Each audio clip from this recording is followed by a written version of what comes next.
Okay, guys, I had some questions about writing in terms of I. So that's what these directions say.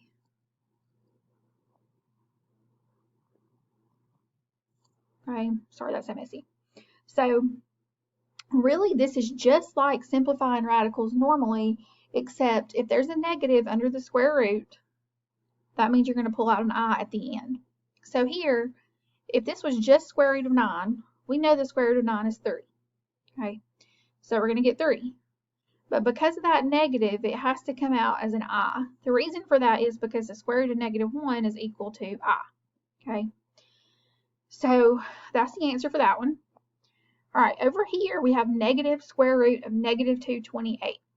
So first of all, the negative on the outside is just going to hang out there.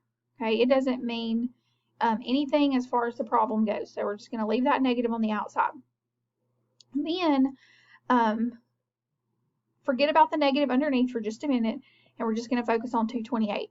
So if I look at 228 and find what goes into 228 that has a square root, it's 4. So I'm going to break that into 4 times 57. Okay. Square root of 4 is 2. And 57 doesn't simplify, so we'll just leave it as 57. So what we have is that negative on the outside. Let me write that a little better.